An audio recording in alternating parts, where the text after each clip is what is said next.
Finally, I have enough time to actually sit the fuck down and make a YouTube video for once.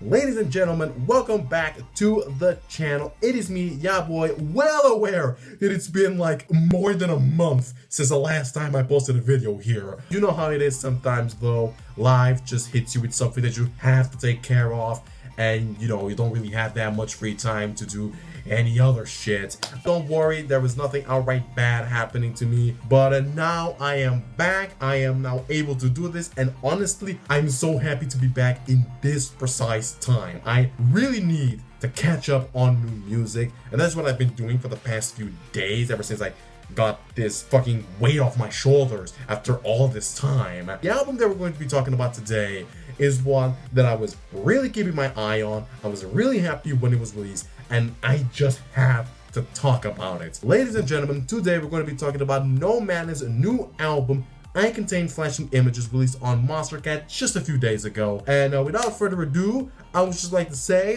that if No Manna is watching this video by any chance, fuck you. If you know, you know. So, first of all, I would just like to say that No Manna has done an absolute banging job hyping people for this album. Every single that he had released up until the album dropped somehow was better than the previous one. Now, I was really surprised, as probably a lot of people were, to find out that Justify was also a song that was going to be on this album, meaning that the rollout actually started before the singles for the album were, you know, showcased, which I find it really interesting to talk about. If we're going to talk about the singles in progression, we first obviously have to talk about Digital Friends, which was a great way to start the rollout, in my opinion. A very bouncy, fun electro song that really reminds you of like that early 2010s Deadmau5, you know, like some chords, especially with Sophie's great vocal performance there. Really chilled out on the I'm about to be creative part. I think I got the lyrics there right there. Just really nice, chill vocals, great singing, great melody, great production overall. So that was already a really good song to start it off. But then you have Falling in Love, which the first time that I heard, it sent me all the way back to the like mid to late 2000s, and the type of more deep electro house that was quite popular back then. Just sent me back to when I was a child and first listening to EDM. Absolutely amazing work by everyone involved there, with again the very deep sob and the very deep chords and the great vocal performance, and then at the end a random trap breakdown that's still just what the fuck, you know? And then I thought, okay, this is my favorite of the singles. It has to be. Then the motherfucker just drops Lost Call and just blows me out of the water. That's not how the expression goes. The fucker just surprised me, you know? Just again, how can you make it sing? How is every single better? Like, what the hell? What kind of fucking dark magic did No Manna use to make these tracks? I'm just saying. The song is just so beautiful, so somber, and the vocals are so catchy, and the reverb on the on and on part is such a catchy tune. Then the motherfucker just drops a collaboration with Feed Me as if he was just flexing on us. And the track itself, just a great marriage between No Manna and Feed Me's styles. You have the more, again, electro-y, 8-bit chiptune sound design with Feed Me's organic sounds, so it's all fitting to make such a dark, fucking creepy motherfucking tune. And then Bertie Scott's vocals truly making you feel like it's hopeless, like the title, like how he says, like, oh my god. Every single released, it's beautiful, already hyped me up for the album. In fact, fun fact, I actually didn't want to listen to Lost Call because I wanted to save myself for the album, because I knew already that the song was going to be good, so I just wanted to save myself, and I accidentally spoiled it for me, and I'm so glad that I did it.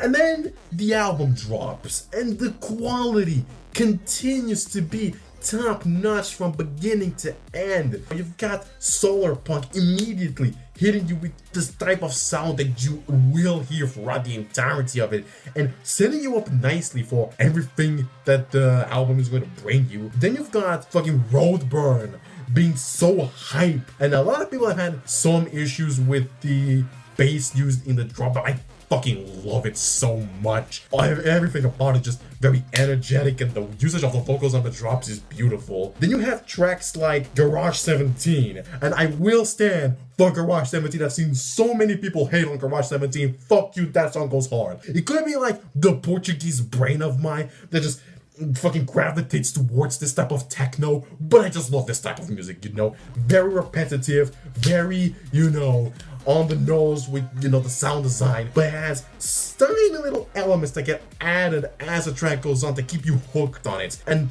just create a fucking environment around you that you just cannot leave. Alright, I do have gripes with one song, and that is Everlasting. I don't think that the song is bad, don't get me wrong. It's just that every time that I listen to it, it reminds me of the fucking song from Goddess of Victory Nikke when you do the gotcha pulls, you know?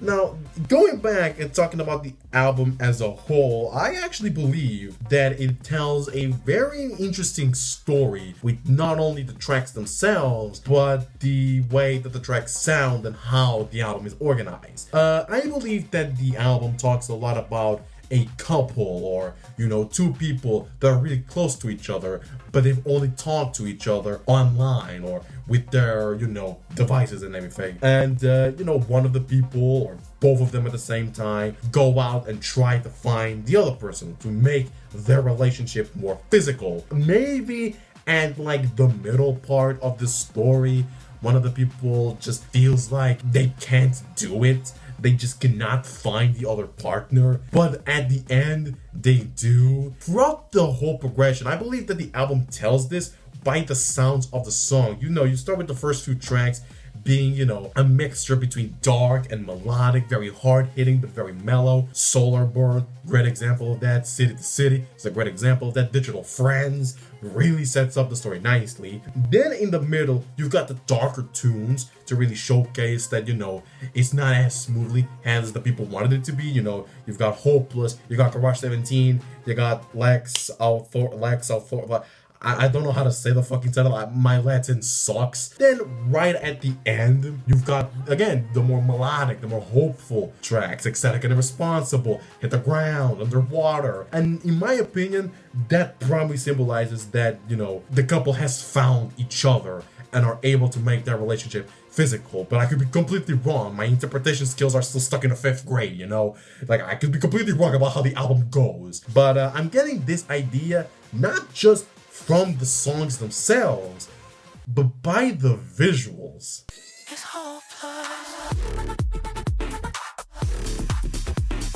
See, No Mana is not only one of the greatest house producers that is out there, the motherfucker is also really good at pixel art. And he decides to use this other art form that he's really good at to continue on and tell the story. And can I just say that the visuals are beautiful. And again, I believe that the storytelling that the album is trying to achieve is complemented really well with the visuals and the story that it tells. You know, you've got the people, you've got, you know, many other elements like the car, the garage doors, the weird pyramid thing, which, you know, Illuminati confirmed. Everything about this just looks great. Also, I really enjoyed looking at it and seeing a lot of, like, you know, the references and the funny little things here and there. Like, you know, for example, how No Mana and Sophie looked in the visuals for Digital Friends, even though I do not know why the fuck Sophie is looking that angry and that, like, you know, crunk, like, what the hell did I do? Is it because of the fact that it took me like a long time to figure out that you're the Sophie in Sophie Needs a Ladder? Is that the reason? And also,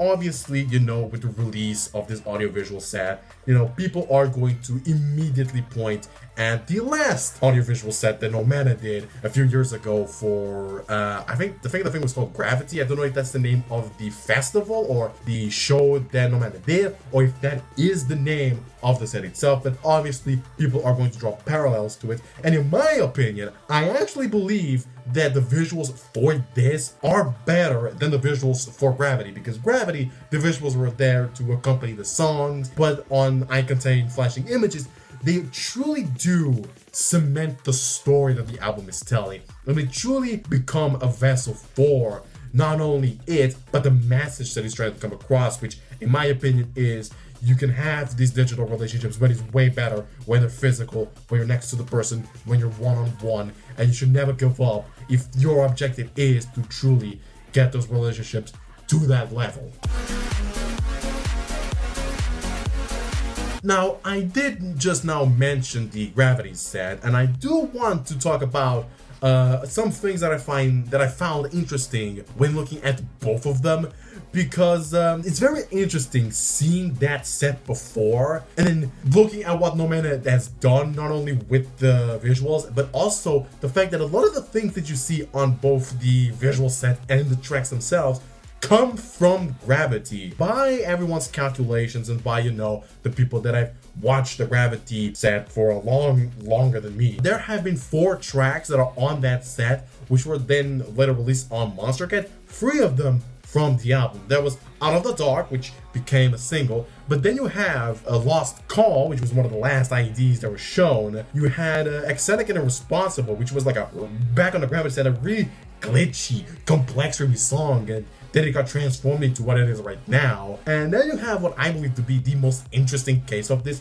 which was Hit the Ground, which was originally a remix for Flashback by Calvin Harris, which really surprised me when I connected the dots and figured out that one was the other. Because when I first started listening to the Gravity set, I actually thought that the Flashback remix was going to be released as a Flashback remix, in the same way that As the Rush Comes remix was later released. So I was really surprised to find out that it got transformed into Hit the Ground, and I actually prefer a lot more how the songs sound on I Contain Flashing Images, especially Hit the Ground.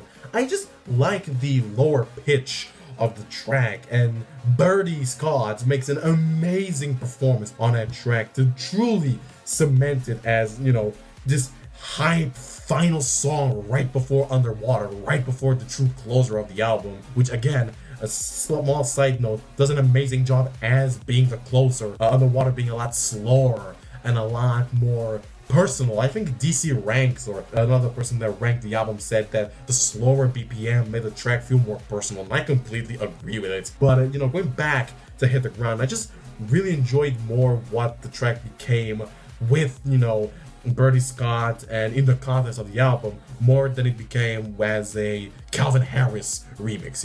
It's also fun not only to look at the songs that were shown on the Gravity set, but also the visuals, because some of the visuals on the Gravity set also got translated into I Contain Flashing Images. A big example of that being the car drifting in that Flashback remix, later being used in Roadburn. And again, I'm not saying this as like criticism or saying that No Mana is lazy for, reusing visuals or whatever. I actually believe that the reusing here does fit a lot more with I Contain Flashing Images, because again, the track that the car drifting clip was used was Roadburn, which was one of the first few tracks, and it sets up the story nicely, fits the song, fits the theming of the song. It's just more knowing what you know, knowing what kind of resources you have, and using them to the full extent. And again, if that doesn't show the ability that No Mana has in not only his music, but also his visuals, then I don't know what the fuck else can I say to prove that No Mana is an absolute legend.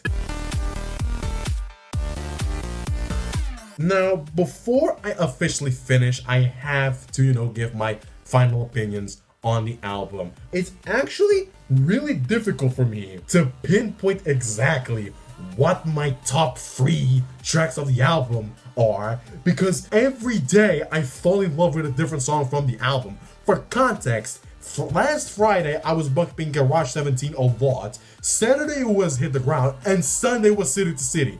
Like, I don't know what tracks to choose. Every day I fall in love with something different. It's amazing. But if I had to choose a top 3 for these tracks, it would probably be very similar to the track list that I just said. Probably my third favorite track would probably be Garage 17, because again, I just really like what No Mana does here with the repetitive sort of wood, metallic synth, and the vocal chops, and just the vibe that it creates. Second place will probably go for Hit the Ground. I just really like the bombastic second drop. And again, like I said when talking about the comparison points, Bertie Scott does an amazing job with the vocals, and they fit the track really, really well. But I think my favorite song of the album is still Lost Call. It's just very, very, very beautiful. It's in my opinion, the most beautiful song on the entire album. The vocal is very somber, but it's very melodic, it's very mellow, it's very catchy as well. The instrumental does an absolute great job in carrying it. It all just fits the track so nicely, and it's just one of those tracks that when you listen to it, you feel reflective. You think a lot about yourself, you think a lot about the world. It's just a song that engulfs you nicely and just embraces you, you know? And that is why I believe that my favorite track is, Lost Call. But I can already tell you, by the end of the month, it's probably going to be a different song, you know? That's how good this album is. If I had to give a score to I Contain Flashing Images, as my nose is running, because even though it is June, happy Pride Month, by the way, it's, I'm still kind of sick. I cannot give this album a score lower than a 9 out of 10. It's beautiful, it's well made, it's well produced, the visuals are great, and honestly, if you are going to listen to I Contain Flashing Images, listen to it with the visuals. It's a completely different experience, and it's so much better than just watching the Monstercat visualizer. Even though I love the Monstercat visualizer, go listen to it on YouTube with the mix. It's on No Mana's channel. I'll probably put it down there in the description. Just go there, okay? Just go. So guys, thank you so much for watching this video. Like I said in the intro, it's been a while since I last posted. Now I can confidently say that I am on vacations. So if everything goes well, you can expect more videos from me throughout this month. I already have, again, an idea for it. Next video, I probably want to talk about some of the tracks that I've been listening to a lot in this past semester, in this past 6 months. Kind of like a middle point to show what this year has already offered us. There's been so much good music already released this year by really big artists, by really small artists, and also by my friends, by my homies. That's probably going to be the next video that I'm going to make. So again, thank you guys for watching this video, and see you next time, where I hope that I don't take like another fucking month off, because it is what it is like that.